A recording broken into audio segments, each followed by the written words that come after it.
Hey, Mike. Mark, how you doing, man? I thought I was going to be alone, folks. And I knew you were going to do that to me. You're such a dick. I knew you were going to do that.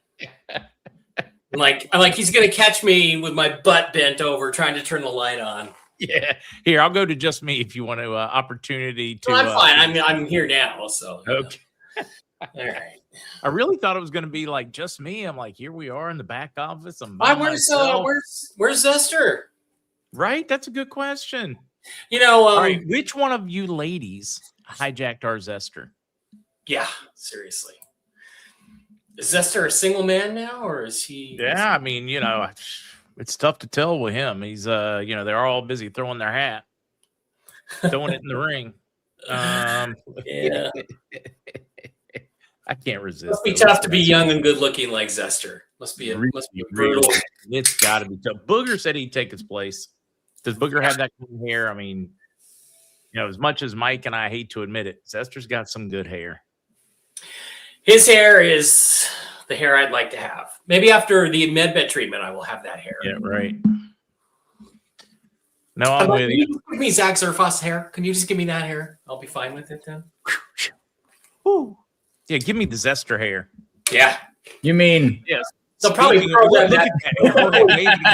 He's doing that Fabio look. They'll probably program that in. They'll just go, do you want Zester hair? Oh, yeah. I'll take Zester hair. Yeah, which one you want? Mr. Clean or Zester? You get like two choices. Yeah.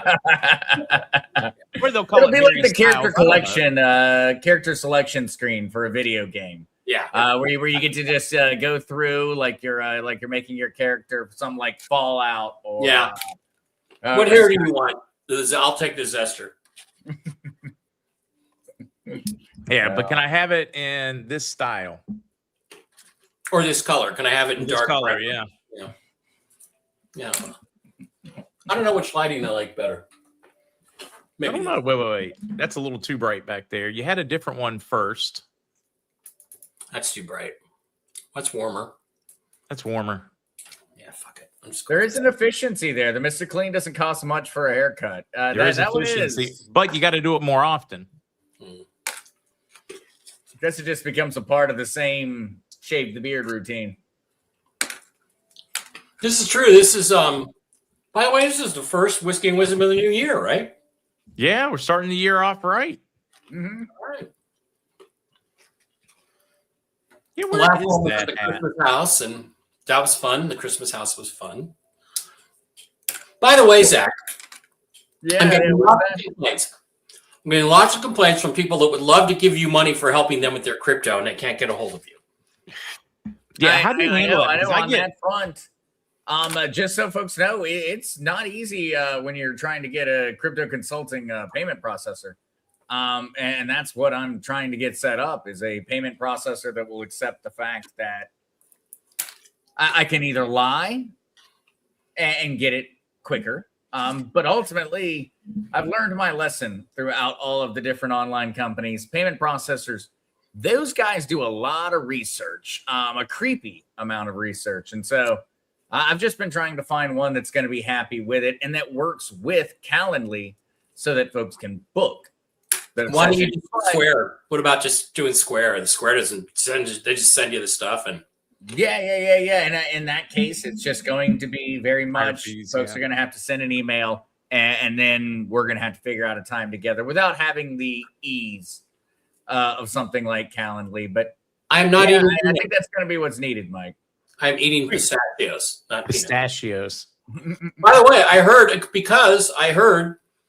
I love cashews, but I heard his doctor on Instagram. An Instagram doctor said, "Hey, cashews are bad for you, really bad for this reason. Is that pistachios is what you want to eat. So if I want nuts, I'm now going pistachios." Well, one, I prefer pistachios; they taste better. But there is a liquor that's popular here, a cordial, kind of like a Bailey's Irish Cream, but it's like pistachio cream, Hulda. And it is really good. It's one of Zester's favorites. That sounds weird. But you would be like, liquor. "Whoa, it is really good." I mean, green. It looks like some kind of green mint Pepto-Bismol. It does. It's not something that you would want regularly, but every once in a while, it's very nice. This is the official whiskey of the #1 seed in the NFC playoffs who are going to the Super Bowl, unless something weird happens, which is this old Scotch whiskey that I have that I'm finishing. Well, for me, Jim Beam, because I heard they may have to shut down the distillery for a year because demand has really dropped. Younger generation doesn't go out and drink as much. And people just cutting back. And this is shocker. Now, keep in mind, distilleries have to project many years out. So this is a result of a decision that was made about 4 years ago.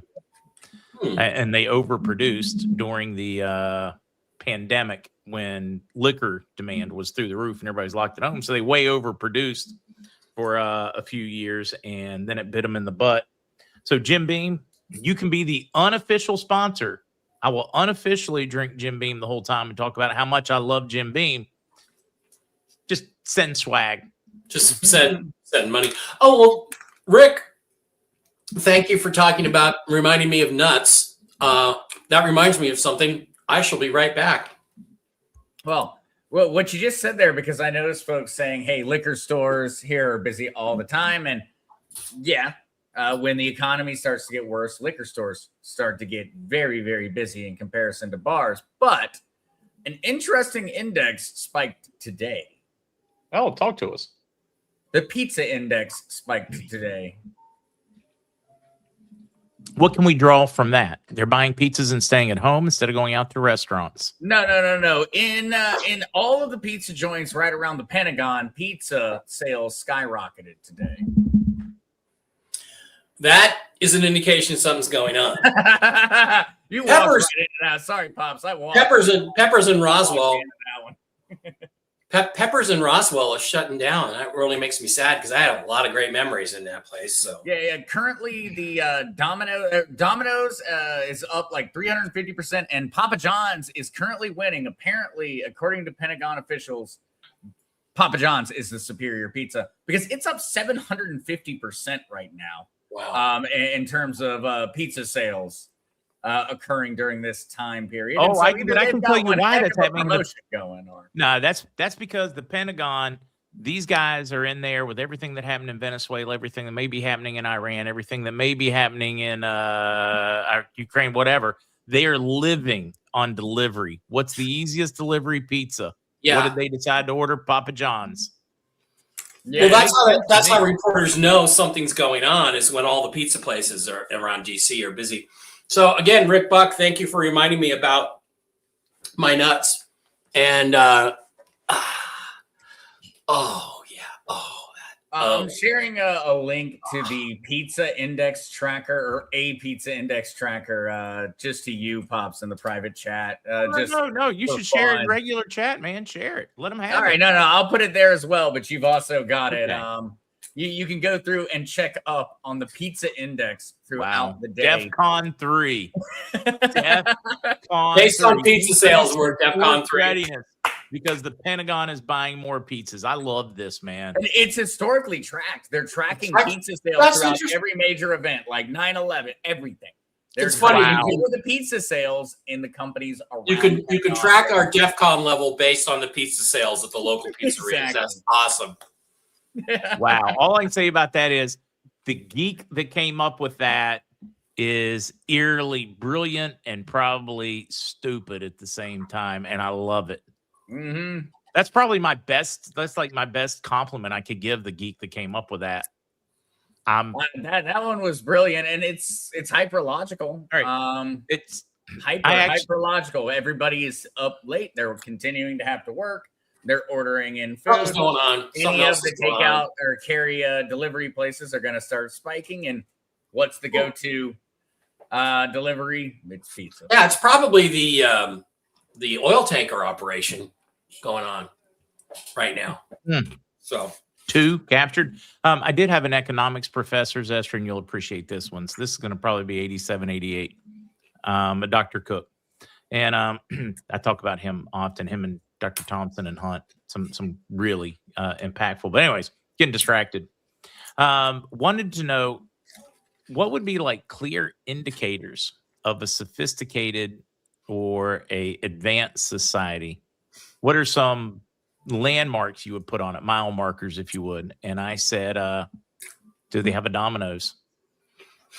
And he looked at me and he was like, what in the world would Domino's have? For Domino's to be there, the people, the middle class, have to have enough to spend money. 2, there has to be enough infrastructure to deliver the pizza. 3, there has to be enough infrastructure to call, order, advertise, all those. So, and if you're going to have a Domino's pizza, an active, working, profitable Domino's pizza, you have to have the internal combustion engine has to have been invented, so you have to have an industrial revolution by that point. Yeah. And he just stood there and just scratched his head and he said, that is one of the simplest ways I have ever heard. I'm like, makes sense. So that when I saw that pizza tracker, I was like, all right. I would not be surprised if the last name of the guy that started that wasn't Cook. Yeah. And you got, did you get a C in that class or an A? Well, I got an A in that class. Of course, yeah. But he helped me write my first business plan too. All right. This is the funniest thing I've seen today. One of you guys sent this to me and I am still, first time I read it, I was like, and then I went, oh, a husband said to his wife, the guys at the club said that our mailman has slept with every woman on our street except one. Wife replies, I bet it's Paula. Wow. That's cold. That's harsh. I love it. That is very cold. Yeah. Well, I'm not streaming. You're not streaming? Oh, yeah. You didn't get it up on your channel? No, I just didn't. I didn't remember to do that. Just like I frequently forget to turn monetization on my YouTube channel, which is all right. Let's talk about a stupid thing that YouTube does. I mean, pure and absolute idiocy, and they are the only streaming platform that does that. You have to go in and toggle monetize manually every video that you make, or they don't monetize it at all. Each time you upload, each time you start a video, you got to go in and toggle it. Rumble, nah. They just assume once you reach the level where you're allowed to be monetized, you want to be monetized. You don't want to work for free, right? Right. YouTube does it the other way around. I can't tell you how many times I have not done it. Not that it's big money, but it's just irritating that you have to go in and monetize each individual video when you do them, or they're not. They still run ads. The difference is they take 100% of the money instead of giving you a fraction of it. And what about super chats and stuff? Do they steal the super chats then too? 40%. They take 40% of everything. Yeah, but I mean, if you're not monetized, are they just going to keep all your super chat money? And I don't know. No, they won't let anyone super chat if you don't have it activated. But if you do have it activated, it's 40%. So if it's a $10 donation, they take $4 for that having occurred. And then Uncle Sam takes $2. Yeah, it's insanity how they operate on that one. But Rumble had some crazy news on that front. Rumble partnered with Tether, the stablecoin provider. Rumble Wallet just got launched today. Oh, really? For paying content creators. So designed to be an integrated cryptocurrency wallet inside of Rumble that will allow people to essentially store their crypto on Rumble, also pay people. Wait, does that mean like any advertising dollars we make off of Rumble, we could get paid in Tether? Well, no, what it sounds like is that you would just have the ability to accept essentially donations through Rumble Wallet, or I guess you could choose to maybe have Rumble. Well, they do have Rumble rants already. You can do like a super chat, a Rumble rant. You can do that. Yeah, but now you can do it in crypto through Rumble Wallet. There's one right there. There's one right there. There's a kitty. Yeah, I saw the kitty, and I was like, I can see why she wouldn't know. Yeah, he's hiding. He's trying to blend in right now. I can feel the testosterone rising in me right now. Between the ice pack and the pistachios, I'm on a roll. I want to fight somebody. Of course, that could be my steroids going too. I'm back on the roids. Wait, am I missing a troll? Did we get a troll and I haven't just missing it? Where's Kukla? She's some church thing tonight with Panos. Yeah, well, it's Anyway, she's going to church with Oh Thanos. yeah, well it's Greek Christmas. Orthodox Christmas. Yeah, it's Orthodox. Oh, that's right. Today, That's right. so, yeah. But she went with Thanos. I am Panos, inevitable. like her brother Panos. Oh, Panos, not Thanos. Okay, all right.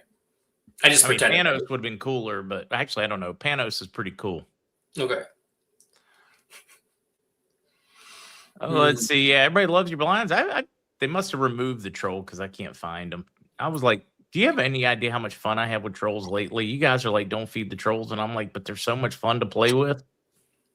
Do you guys ever remember? Did you ever have like a pizza chain that was like local or something back when you were growing up? Like when I was growing up in Seattle, Shakey's was very popular. Shakey's Pizza, and they got around the country a little bit. People may have heard of them. That was delicious. Shakey's Pizza was great. And then there was like Pizza Pete, which sucked, but man, it was open like late at night. So after night clubbing in Seattle in the early 80s, you'd hit Pizza Pete on the way home. And After night clubbing in Charlotte back in the day, it was the Pita Pit. The Pita Pit. Yeah, shawarma. Really good too. Pizza, we had one growing up called George's Pizza. They had like 2 or 3 locations. And of course they were Greek, not Italian, but Greeks make better Italian food anyways. Not always. I'm just joking. I'm just trying to stoke the fire. Don't get upset. Don't get upset. Yeah, right. I'm just like, see, and then I just back off and watch the fight and eat the popcorn. No, I mean, some of the best Italian restaurants have been run by Greek folks. Just saying. But I mean, he had the amazing cheesesteak subs, just world-class pizza. He had like probably the best cheesesteak sub I've ever had. Even better than Elizabeth's on Battleground, the original. So it's just sad when these little treasures just go by the wayside, you know. They start, they rise, and then they fall and disappear. And Shakey's was in the Midwest, yeah. But they were good. Shakey's Pizza was really good. And then there was so much competition in the pizza business. Did you see Gary Seven's dad joke? No, I didn't see it. Where was it? It's way back up at like 5'11", but he said, Mike, my Polish girlfriend loves to perform for a ballet company. She's a pole dancer. But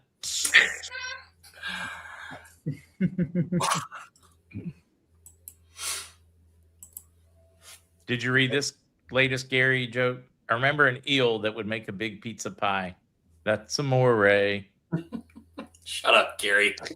I want to know what Gary really looks like. I'm going to try to get Gary to show up one of my next family functions in Virginia Beach. He's invited just to tell bad dad jokes to my niece, although she's really not into that as much now that she's a high schooler. But yeah, that used to be kind of our thing, was to tell dad jokes at each other. But Gary is the absolute professional. It amazes me how good he is with the puns. Hey, we've had some great Sabic. Village Inn. I used to love Village Inn pizza in the buffet. I saw one of those recently, like still open. There's still a handful of those around. Yeah. Well, it's kind of like Hooters is going to become. There's still a handful of those around. Best wings I've ever had. Yeah, Godfathers came along and sort of knocked Shakey's out, but their pizza wasn't as good. I'm like, why do people go to this place? It's good, but it's not as good as Shakey's. I used to like Godfathers, and then the older I get, the more I don't want it to be all crust. And I'm like thin crust, Brooklyn crust, New York crust, whatever you want to call it. But it was like that.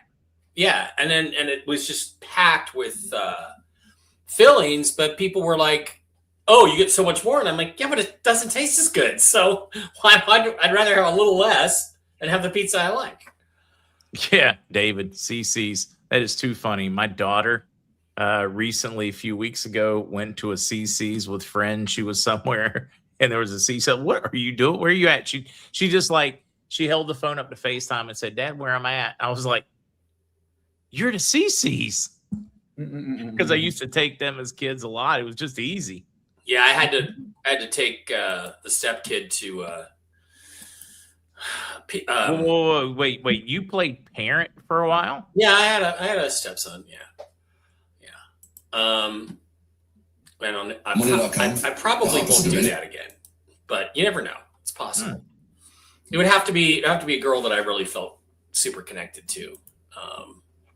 but it was Chuck E. Cheese, which is just the most miserable pizza you could possibly imagine. Yeah, well, I mean, Chuck E. Cheese. Before it was Chuck E.'s. It was called Showtime.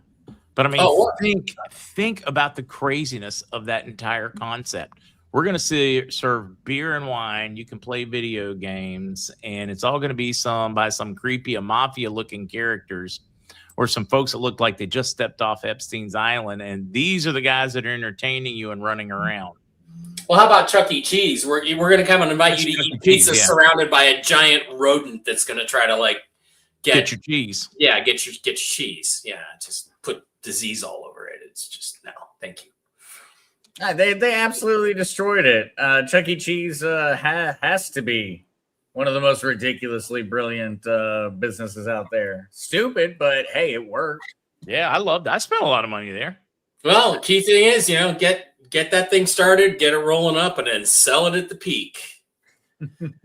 If you can. The hot buffet back in the day. What, the Pizza Hut? Oh, Twitch. Hey, Twitch. We still have that in Puerto Rico. Yeah, we do. And I've been. And it's just as bad now as it was then, and I loved it. So you guys live in a territory. How would you feel if they went into Greenland and paid everybody there $1 million to vote to become part of the U.S. and you guys don't get shiz? What do you think about that?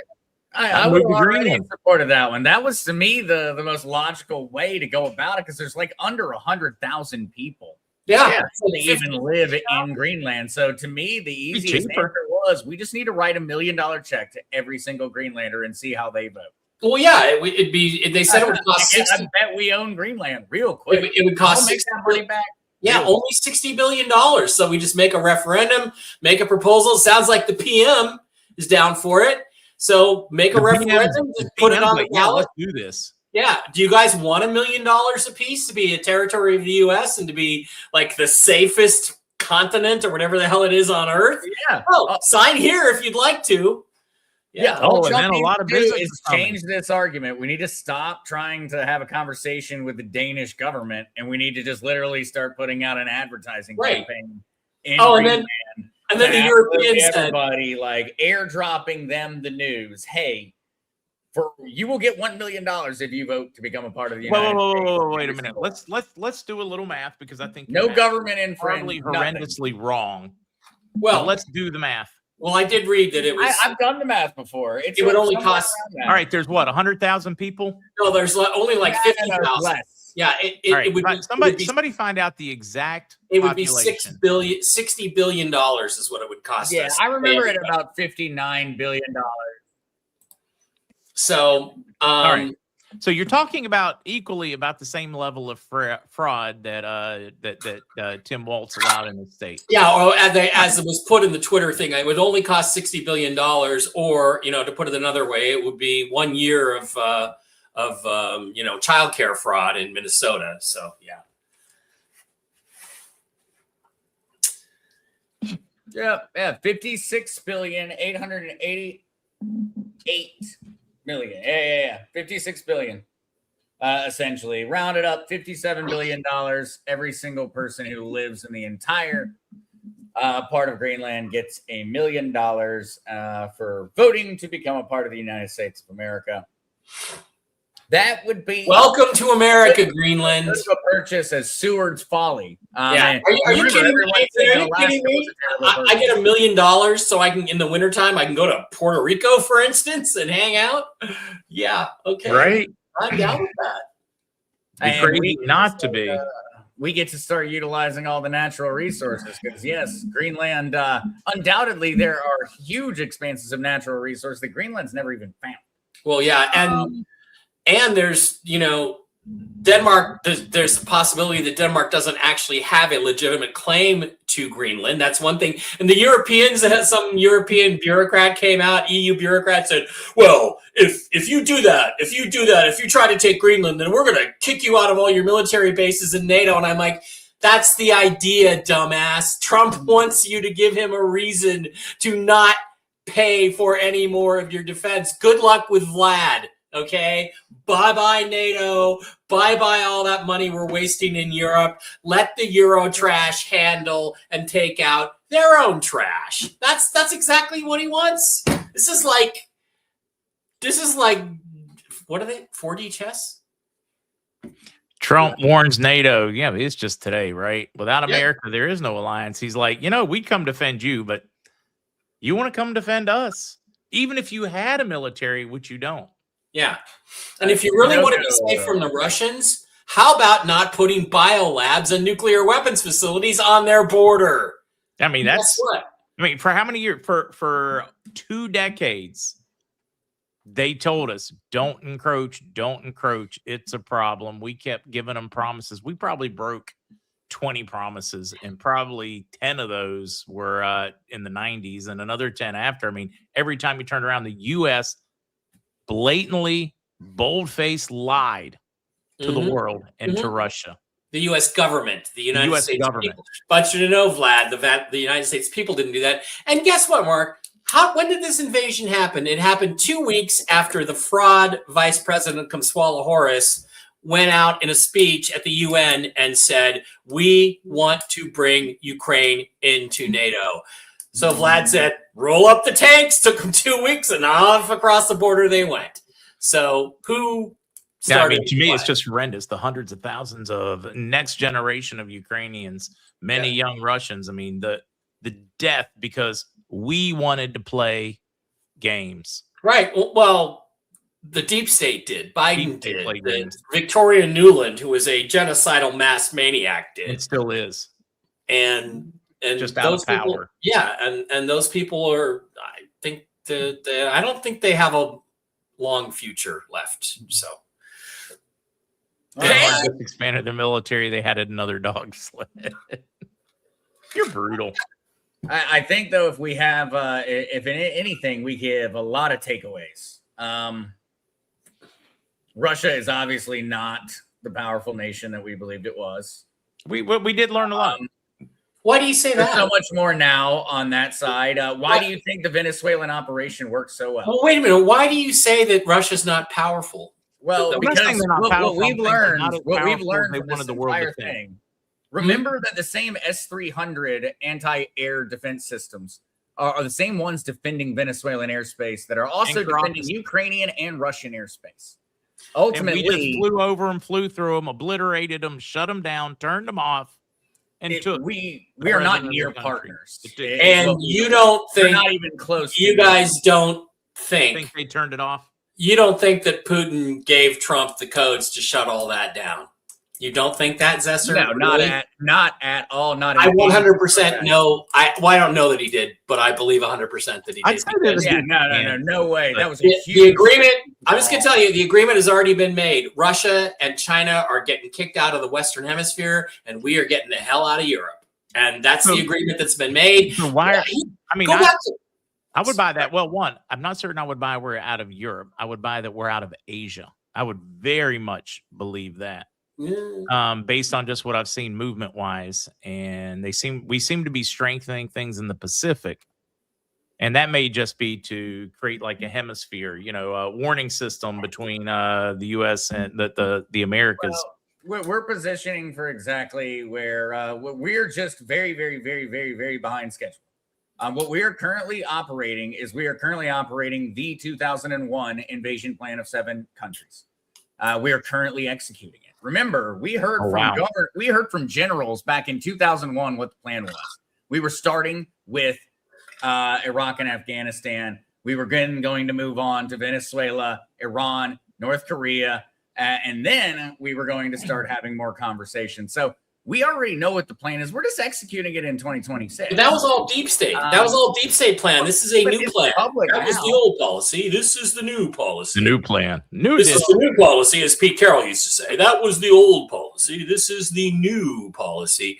I'm just telling you, New Zealand and Australia got caught with their pants down, helping to interfere in the 2020 election. We're going to own New Zealand and Australia before this is over. And most of this shiz is going to go down, I think, this year. That's just my prediction. I know my Australian friends would be really, really excited about that. I know some Australian girls that are Mike and Zester, this is kind of fun. By the way, I went to the Raiders Chiefs game this weekend. Did you? How was it? It was the worst football game I've ever seen in my life. I've seen high school Well, it is games. like two of the worst teams in the NFL. So, oh God. But it only cost me $50. So. Okay. Sorry. Sorry. I really want y'all's thought. I read this today in the morning one. This is a 2003 Pentagon report. 2003. Let's tune it up. Right. Let's see. Early report from the 2000s confirmed that President Trump's interest in Canada and Greenland was never about politics or ego. It was about survival. A Pentagon Commission report from 2003 leaked in 2004. Buried under ridicule is now unfolding almost word for word. At the time, it was dismissed as speculative fiction. In reality, outlined a strategic scenario: a sudden planetary climate shift caused by the collapse of major ocean currents, similar to the Younger Dryas and the 8.2 thousand year event. The consequences list were extreme cooling, crop failure, mass migration, social instability, and wars over food and water, habitable land. This was not a theory. It was a contingency framework. When President Trump said in 2020, it will get cooler, just watch, he was mocked. And yet by 2024, 2025, scientists openly warned the Atlantic meridional overturning circulation is weakening towards potential collapse. The exact mechanism the Pentagon flagged is now publicly acknowledged. With projections of northern hemisphere cooling, energy grid stress, agricultural disruption, population displacement, Trump wasn't guessing, he was briefed. This context explains Greenland and Canada. Trump's attempt to buy Greenland, expand U.S. president in the Arctic, was framed as absurd, but it fits the report precisely. Greenland offers elevation, rare earth minerals, strategic positioning in a cooling world. Canada provides freshwater resources, agricultural land, continental continuity, and a geophysical crisis. Control of the North becomes control of survival. The doctrine's simple: whoever controls the cold controls the future. The report also predicted Europe would fracture under pressure, facing internal conflict, migration, resource-driven wars. Years later, the pattern is visible. Energy collapse in Germany. The Ukraine conflict framed as geopolitics, but driven by resource control, very much so. Rising authoritarian measures across the EU. The report outlined two paths: Russia absorbed into Europe or positioned as the enemy. Second path became reality. Another suppressed element involved geomagnetic instability. The report linked past extinction events to magnetic pole shifts. Today, Earth's magnetic field is weakening rapidly. The magnetic North Pole is racing towards Siberia, and satellite disruptions and climate volatility are increasing. These are classic indicators of magnetic excursion. Humanity is largely unprepared. Whistleblowers later echoed this framework, describing a sequences of crises used to condition populations ahead of a larger geophysical event: pandemics, lockdowns, resource wars.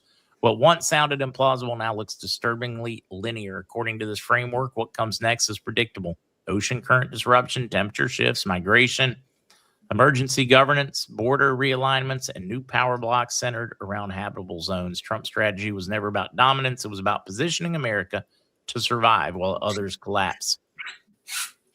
Canada and Greenland never optional. Anchors for a post-collapse map. I found that interesting. You come here for the bad dating advice, but you get the geopolitical, world-changing information. Said, Mark, I'm just going to say this. I have a comment about this. All right. I've been listening to this shit for the last 50 years of my life, and none of it's ever come true. And the government issues report after report after report on these contingencies that never happen. And I did a lot of research on this for my book, The Choice. And the Younger Dryas event, which was more in Ancient Aliens and Secret Societies, available on Amazon.com. None of it's true. And the Younger Dryas was a comet that hit the North Pole, probably shattered the water vapor canopy that protected the Earth and allowed human beings to live 900 years with no rain, because we had this protective water barrier around us, which is biblical, and caused it to rain for 40 days and 40 nights 12,000 years ago. That's probably what the Younger Dryas event was. Having said all that, and more of you heard 40 days and 40 nights before, just so you know, and the magnetic pole shifts, there's no real proof that they've happened. For all we know, the magnetic pole is always shifting. It's probably always shifting. Well, you can So- look at the alignment of iron in the crust, and you can see where it shifted. right. It's been shifting forever. And a magnetic pole doesn't necessarily mean all the disruptions that they think it does, because it's never happened in human memory where we can understand what might be going on. So all I can say about this is I wouldn't spend a lot of time worrying, at least in our lifetimes. That just for some crazy reason reminded me. I got a friend down here who told me he is replacing me as your friend because he is a better friend to you, Roger. He's a big Mike Barra fan, and we were sitting talking, and I was like, and I mentioned, oh no, I got to get out of here. I got to do the a whiskey podcast. He said, oh yeah, that's cool. What's it about? And I told him, I said, and I do it with Mike Barra and Zester. The guy from Ancient Aliens. He told me more about you than I'm comfortable with. Well, Roger, that's not going to happen because Mark gives me money. Okay. Mark pays me to be his friend. So you're going to have to come up with some scratch. You have to come up with some scratch to be as good a friend to me as MarkZ is. That's just all hard. And Zester, I am ready for you right here. And Zester, I'm so proud of you, Zester. Sometimes I forget you're not my real son. I do. By the way, when Andy Scheckman gave me this in Vegas this last summer, it was worth about $19. Now it's worth what? It's worth almost 2 or 3 lap dances. So thank you, Andy. Actually, let's see. Right now, silver is at 79.10 spot.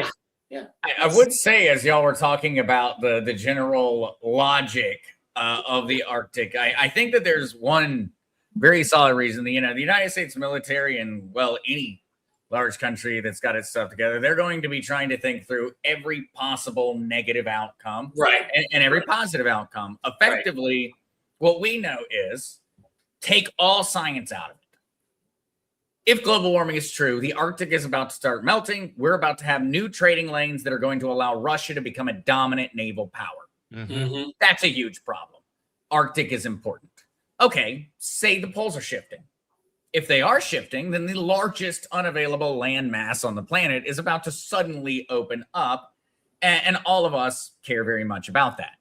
I think that it's one of those where, from the United States standpoint, and this is something we can see from the Arctic Council. There are 7 countries that are a part of this Arctic Council, including countries that don't even have land near the Arctic Council, near the Arctic, like China is a part of the Arctic Council, but China does not own any territory. I don't know. If you get northern anywhere China, close, you get kind of close. Even when you drop that, they're well below any level of, say, a Siberia, the like, in terms of longitude. But yes, that focus on it is very much, I think, just considered the best option no matter which outcome occurs. Right. And it's the best bet because maybe it's this, maybe it's that, maybe this is the answer, maybe this is what happens. It doesn't matter. Right. And everybody cares about that land. And the thing is, too, is if the magnetic pole migrates slowly, it's no big deal because the planet just adapts and the weather changes a little bit. And there's very little evidence. Somebody might move from Minnesota to Florida. Iowa. Well, maybe Iowa. Maybe not. Maybe not even. In other words, people just start snowbirding. It's too cold here, and they move further south. Yeah, and that there's not really a lot of evidence that that's happening at all, because basically, if you look at, they always like to show you the hockey stick curve of temperatures. Oh, it's getting way hotter. Oh, it's getting way colder. But if you average it out over long enough, it's flat. It's just like completely flat. So we aren't really experiencing those changes. And if it's only when the magnetic pole shifts quickly that you can have some disruptions like you're talking about, or like are being emphasized in those reports. And then, of course, the geophysical pole shift would be a completely different story. But again, I didn't find a lot of evidence that that's ever happened. Although I would imagine when you get hit with the dinosaur killing iridium rock, that's gonna mess up the rotation of the planet and probably accounts for some of the tilt and stuff. That's going to be a bigger deal, but yeah. I think the more interesting part of it is what we can see in how countries are operating. We can know from the history of Russia that Russia has always had a problem with naval capacity. Russia is a land-based continental army all the way back to the Napoleonic era and far before that, and they've never broken out. Why? have they never broken out? Warm water port. Their geographic location. Locked. They're screwed. And they've always been screwed because while they may have the most technical coastline, they have essentially the least amount of warm water ports. It's the same reason that Iraq invaded Kuwait. This is a story that has been going on politically. Crimea. Hundreds of years. Crimea. And no one wants to talk about it. Everyone takes it and says, well, Russia invaded because there were Nazis there. I'm sorry. That doesn't make any sense. Russia invaded because there's a warm water port right there. Yeah. That may be true and that may be real. And I absolutely believe it is real, but it's not the reason Russia invaded. No, It was you're right. excuse for why they invaded. It is real, but honestly, they don't care. Not that much. What they care far more about is warm water ports. The other thing, too, is Greenland gives you a strategic platform from which you can build anti-missile defenses. So if China or Russia tries to shoot missiles, ICBMs at the U.S., Greenland is perfectly positioned to intercept them at their apogee, which, by the way, is when they are flying the slowest and are the easiest to target. And I believe that's why Trump wants Greenland so badly. Not the rare earths, not necessarily the environmental thing, which is, I'm not going to say it's impossible, but it seems unlikely to me. That's why he wants it, because it gives us a defense platform that basically will make the United States impervious to any kind of ballistic missile attack from anybody. Not that I think Russia's really our enemy anymore. I don't either. I don't either. It's in DC. It's not in Russia. And we should be working with Russia, people with whom we share basic Christian values. We should be working with them to bring peace to the world, not fighting them anymore. All right. Here's another question for you. If you look at any great expansion of civilization throughout human history, at least when I look back at it, almost every one of them is set during expansionism, like technological, the great manufacturing industrial revolution here in the States. We were expanding west, building railroads, needing trains. Like almost every great leap in mankind has come when societies and civilizations grow. We're going to go take over Greenland. We're going to go take over this Louisiana Purchase. I mean, almost every one of them. Why do we need to keep apologizing for it? Yeah. Yeah. That's the way human civilization advances. It advances sometimes catastrophically and violently, but it does advance. And the human condition gets better. And then, strong men make good times. Good times make weak men. Weak men make bad times. We keep bad times. Bad men make bad times. Bad times make good. Whatever, you got it. Yeah. We have never discussed the Tartarians. That's gonna be a whole nother one.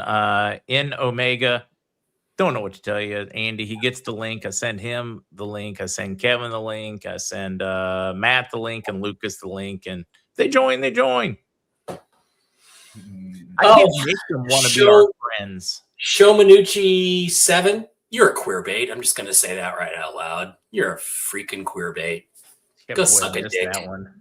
Yeah, it's He's near the bottom. Oh, wait. Was he on your channel in your chat? Maybe. Oh, I don't know. That's possible. Let me go look. Yeah, I was going to say. I'm looking back at the chat. I'm like, who the heck is? It's just right there.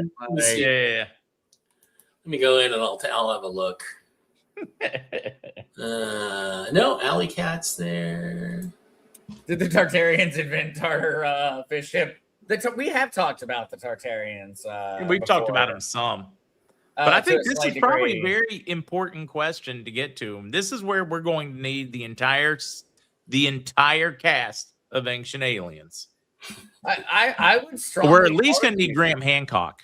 Well, I would strongly argue that it was the destruction of Eastern Orthodoxy. A lot of the different Tartarian historical points that people point to, they're pointing to Orthodox construction. They're pointing to steeples from Eastern Orthodox churches. Yep. They're pointing to the fall of the Eastern Roman Empire, the Byzantine Empire as we call it today, but ultimately the Roman Empire.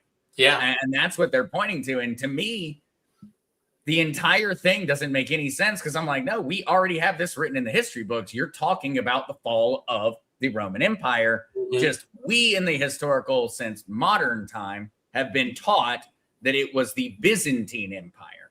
Yeah. It really wasn't. They called themselves Romans. They lived in Constantinople. They controlled what would be all of modern day Greece and all of the Anatolian Peninsula that would be modern day Turkey, including vast majorities of the rest of the Middle East throughout their time period, as the Romans, is what they call themselves. I like this guy Bear showing his real self. When do I not show my real self? when do I ever not show my real self? Like, what's different about tonight than any other night, you little queer Pretty baby? much always, Mike. I mean, it's like not. Does anybody not know where Mike Barra stands on anything? Jeez. I just can't believe you're still pushing the whole, like, pre-engineered detonation of the buildings and stuff. Oh, shut up, Mark. Don't even get me started on building number 7. I'll lose it. I wonder one Titan. We have been lied to about our history to the point of ridiculousness. That's true. And, they keep doing it on purpose to cloud it so that we have no idea which way's up and which way's down. Is tartar sauce Tartarian? Is it? Well, one, it's nasty, so you guys figure that one out. Oh, I like a good tartar sauce. Skipper's tartar sauce. If you can get Skipper's tartar sauce, it's the best. I also think McDonald's is excellent. I got to say, McDonald's tartar sauce is so underrated. It's the most underrated tartar sauce out there. But Zester, you would know this.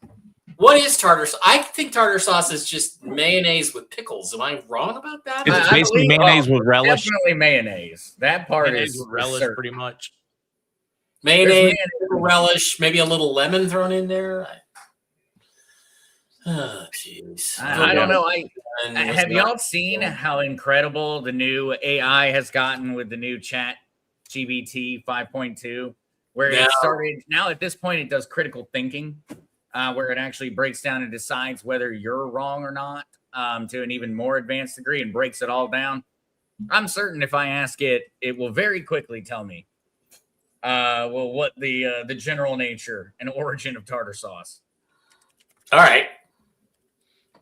Tartar sauce is a creamy, tangy, cold condiment made from a mayonnaise base mixed with chopped pickles or relish, capers, onions or shallots, and fresh herbs like dill or parsley, often brightened with lemon juice, and is famously served with fried seafood, fish and chips, and crab cakes. Fried seafood, so bad for you. So delicious, though. Oh. Conch fritters with cocktail sauce. Have either one of you boys ever had Copper River salmon? Yes, and it is good. Oh my God, it's good. Especially prepared by a really talented chef. Oh my God. Folks, I'm just going to tell you, it doesn't taste like salmon. Don't say I don't like salmon. You will like this salmon. If you're ever at a restaurant, West Coast or wherever, and you see Copper River salmon in May or June, order it. Order that dish. You will not be sorry. Oh, here, yeah. So, history of tartar sauce. Tartare comes from 18th and 19th century France. Sauce originates from French cuisine. Cold emulsion related to mayonnaise. But the actual term comes from the Tartars, a broad term Europeans once used for Central Asian people, which also is the other one of the questions I have for the Tartars. Well, isn't Central Asia basically Constantinople? That Turkey? It's basically that was. What do they call it? Like what? Mongolia? Asia Minor. The Romans called it Asia Minor, right? It was known as Asia Minor. That's actually what the Romans referred to it provincially.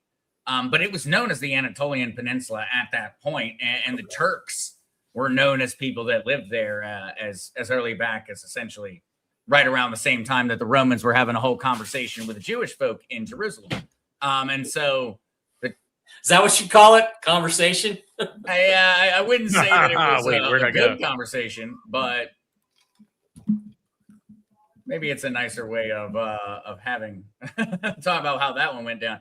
But yeah, it would have been that old, and that's where I've always had questions about the overall one on the Tartarian Empire. That one can be explained through so many existing ones, but tartar sauce, I don't know where that comes from. Tartar. No, I do. Tartar sauce.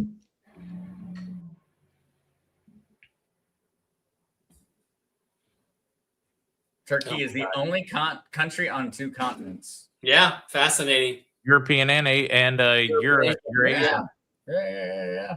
You would think they could split the boundaries like right around Turkey's borders there or something easier. I don't consider the Turks Europeans, but I also don't consider them Asians. So what are they really? Something totally in between. Yeah.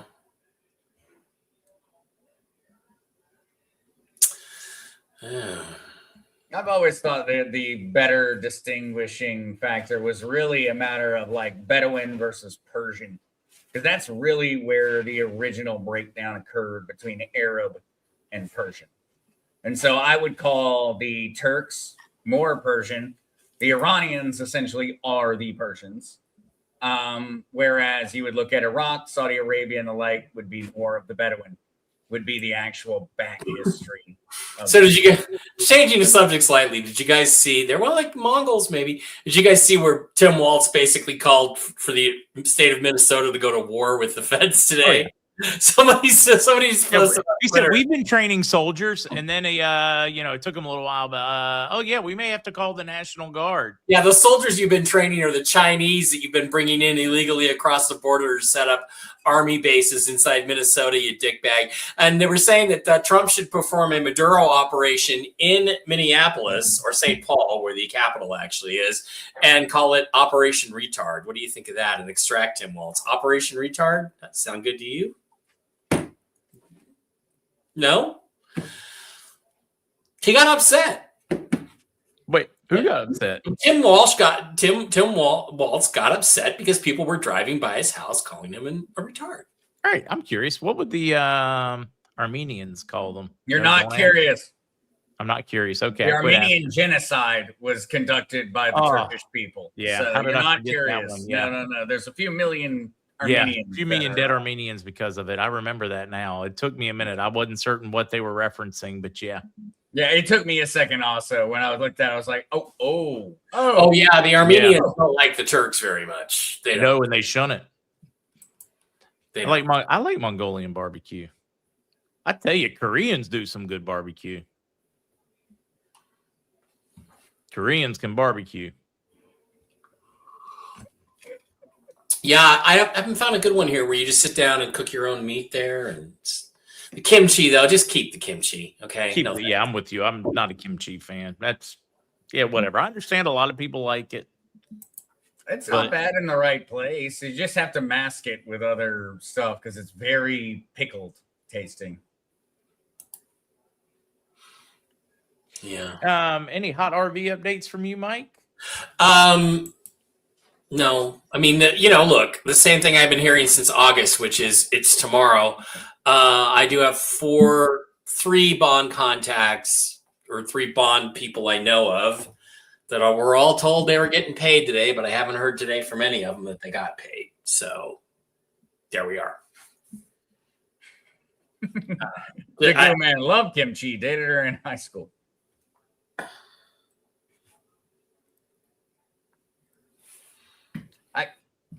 The same thing with kombucha. Kombucha? Yeah. Nasty. I know exactly how it's made. I've grown mushrooms. I understand everything about it. But as long as I don't think about any of that, I like kombucha. It's definitely one of those things that just requires ignorance is bliss. Yeah, when it comes to kombucha, in my opinion. I'm still feeling chilled, just so you guys know. I was asked about it. I got sufficiently cold. Let's put it that way. Yeah. We are close. We're very close. There we are. I was looking to see if there was any fun breaking stuff. Well, the woman in Minnesota, I think it was, just tried to the run one over an ICE agent. Yeah. Yeah, have you seen the video on that one? Yeah. I mean, she put herself in a bad place at a bad time and drove towards she tried to kill him. Yeah, she tried to kill him. And he defended himself. Yeah, I'm not certain she tried to kill him so much, but I can totally understand why he thought she was trying to kill him. I mean, she had one in her window that she seems to be like slapping at, so she may not have noticed and just tried to drive into the street. I'll buy that, but it doesn't change she tried to run over a cop. If she did it purposely or unpurposely, does it matter if you run over a pedestrian and kill them? That's still manslaughter. Yeah.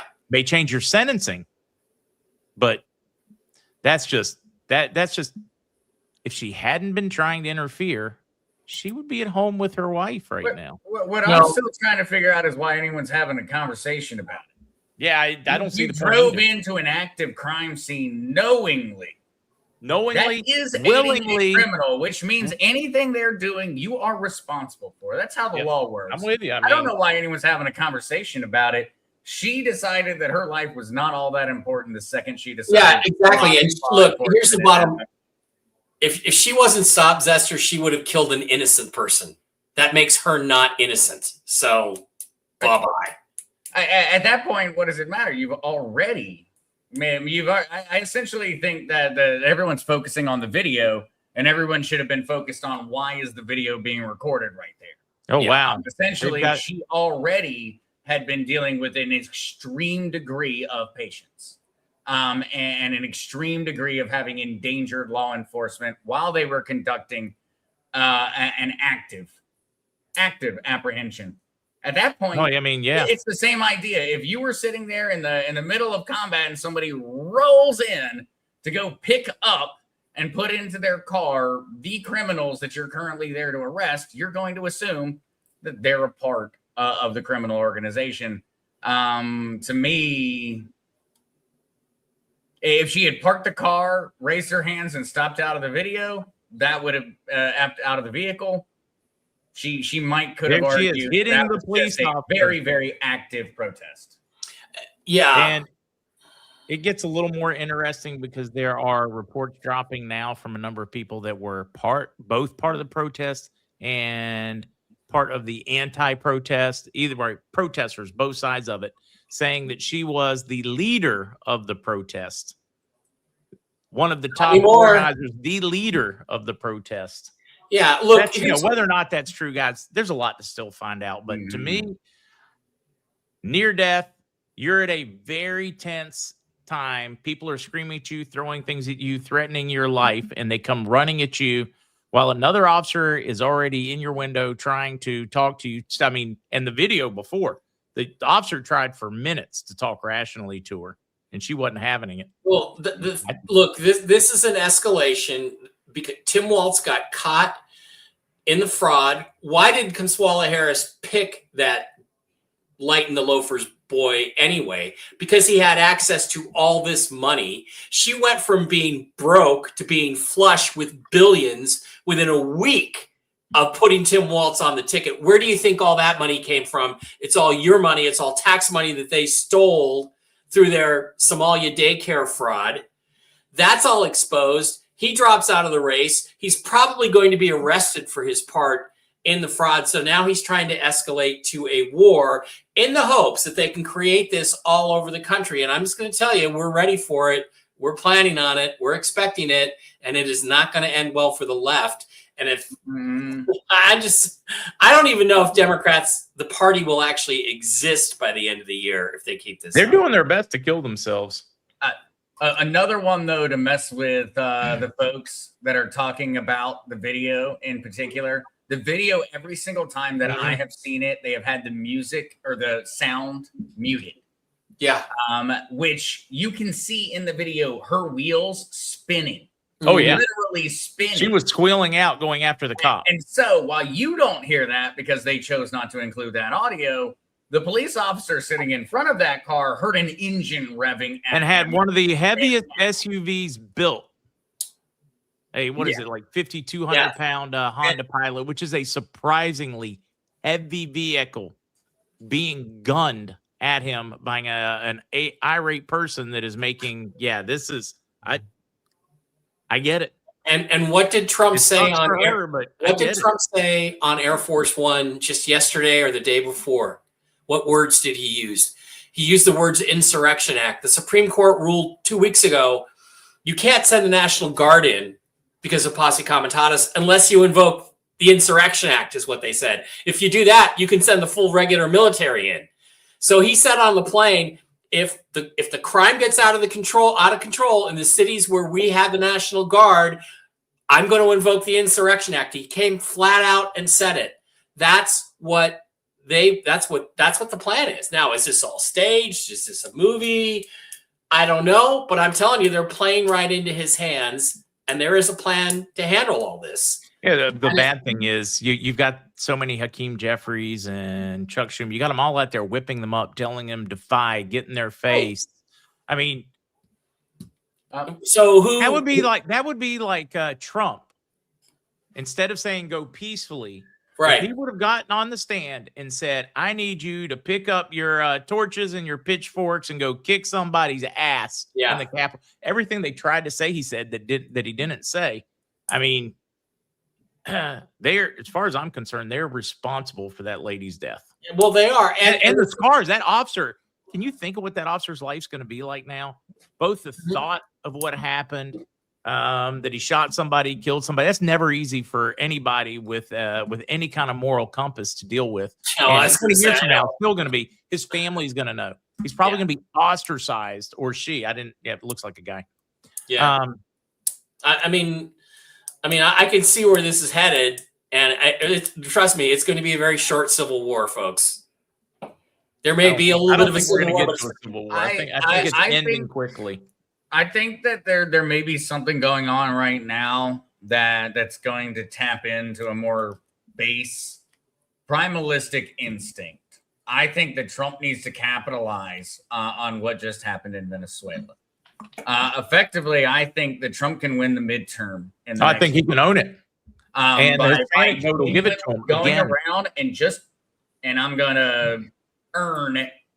I'm going to absolutely earn the curse jar, but by effing things up, straight up showing up in any country that is not is not doing what is needed, because there is something that is universal for Americans, something that is somewhat ingrained. The idea of getting tired of winning. Americans view the thing of Maduro, at least all of the legitimate ones, view it as a win.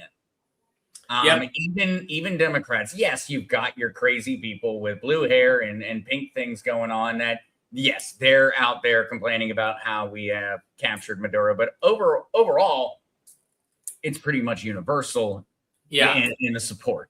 You see massive amounts of Democrats come out and support, maybe with more questions than the Republicans, but that's not a bad thing. They're still supporting it. But here's the other thing. There's not a conversation. Zester, here's the thing. The Democrats are throwing everything on the wall to try to find something that'll stick. Nothing is sticking. Nothing is going to stick. So what's going to happen, I think, is when they realize that they are going to lose the midterms, Trump's preference would simply be, don't escalate this, keep it as calm as possible, keep as many Americans alive as possible, and demolish them in the midterms, which is what's shaping up. But once the Democrats realize that's what's going to happen, that's when it escalates to dangerous levels. And I believe that Trump is prepared for that and expects that to happen. So I just don't see, maybe, I hope I'm wrong. Actually, I kind of don't in some ways, but I expect that's what's going to happen. It's going to escalate. And it's just, once the Democrats realize nothing is working, we better escalate all the violence around the cities. That's when the hammer comes down. And I think that's what's going to happen. I'll be surprised if we peacefully transition to a regular election in November. And the only thing I can think of, honestly, that might stop it is an incredible injection of liquidity and prosperity. And I don't really know how we're going to do that, Mark. Do you have any ideas on how we might do that? I got an idea how we could do that. We could revalue gold and change our currency.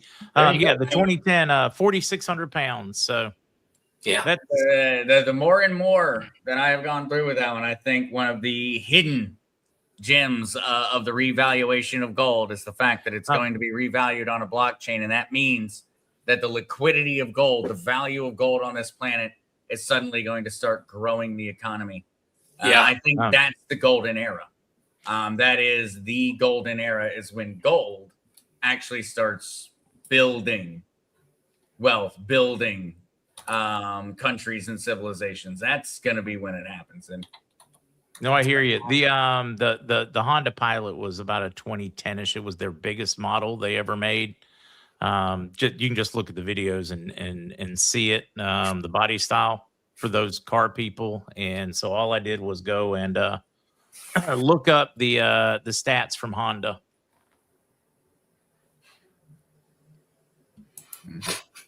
Not that really matters. Speaking of Dr. Jam, and hey, Dr. Jam today. Sorry, I didn't mean to interrupt that. No, you're good. Somebody just saw somebody said something about Dr. Jam. I was like, I just talked to her today. I don't think Derek Johnson knows his ass from a hole in the ground. Did I say that out loud? I'm sorry. I was just thinking it. I've met him. Can I congratulate my friends Tony Bruno and Robin Austin on getting married. Tony Bruno was a very famous, very successful sports radio talk show host in the 1990s. He basically brought sports talk radio to Fox Sports, and an amazing guy. Had me down at the Super Bowl a couple years ago to be on his show, talk some football and some conspiracy stuff. Wonderful guy, wonderful woman, and congratulations. They're both in their 70s, and they just got married. So congratulations. Love you guys. Yeah, congratulations. I love it. Rick Buck, Michael. I got a few of them that always do that in chat.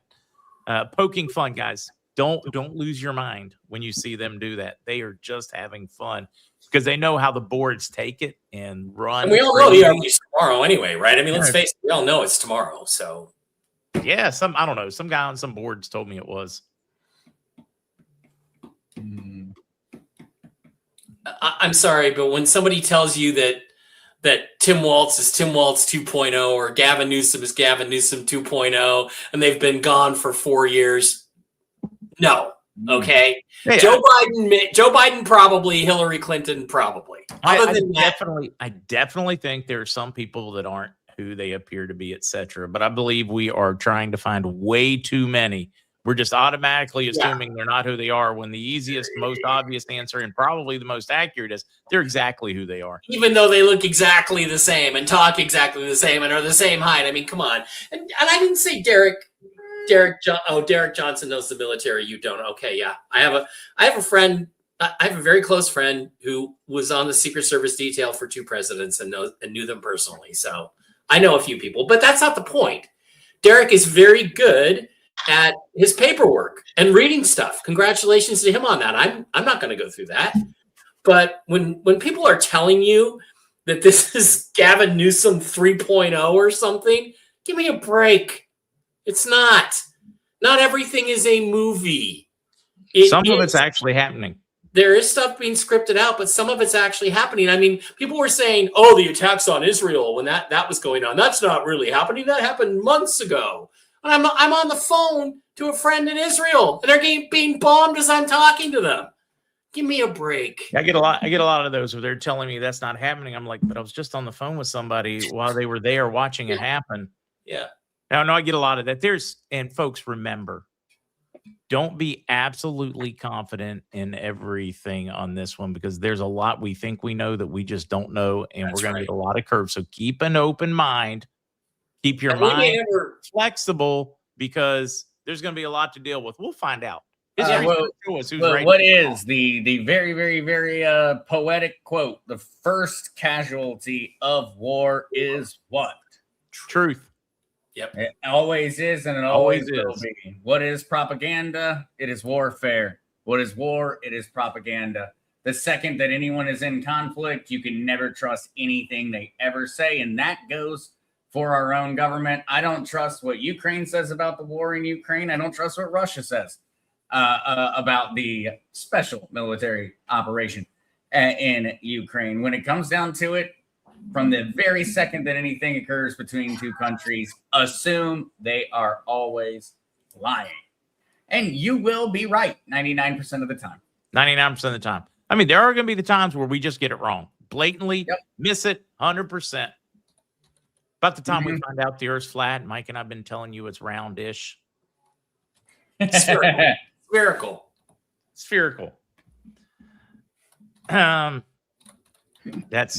It's gonna make for interesting when we find out what's real, what's not. Now, there are some where I absolutely believe they have switched who's playing it, where, there's 6 inches height difference. Some of these folks going, it's not the same person. Look at the picture. They put up a picture from 2000 and a picture from 2025. Yeah. Look, it's not the same person. Look, they got more wrinkles. Look, their nose is bigger. I'm like, and a lot of these guys, they also have body doubles, which you don't realize they use body doubles. So it's like, it's not the one guy's replaced the other. It's just that sometimes you get the body double Justin Trudeau and sometimes you get the real Justin Trudeau. Oh, I just noticed the time, guys. I can't believe I went that long. Yeah, we've been running long this evening. Me especially after that ice pack. You just sent me. Wish I hadn't said it's a that. hanging curveball, Zester. It's a hanging curveball.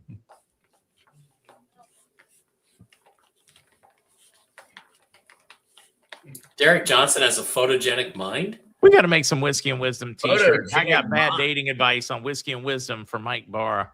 Well, people got to ask me questions. I'll be happy to give you some bad dating advice, but nobody asked me. We got to return to some bad dating advice from. Well, you just got to give me a scenario, and I'll tell you how to handle that scenario. That's all. All right.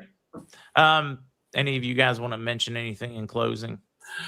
No, except well, I'm doing something really cool on Monday that I can't talk about yet until they come out, but we should be able to talk about it by next Wednesday, and it should be posted sometime after that, relatively soon. But I'll tell you what it is off the air, but it's going to be Did really someone talking into another network marketing thing? No, Okay. Shut up. Yeah, right. no, of course they haven't actually done that. But don't forget to pick up your LifeWave patches at lifewave.com/MikeB. Shameless plug. I'm for those.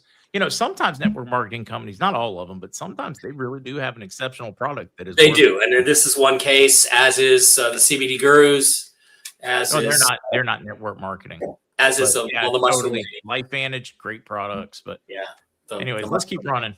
See you guys. They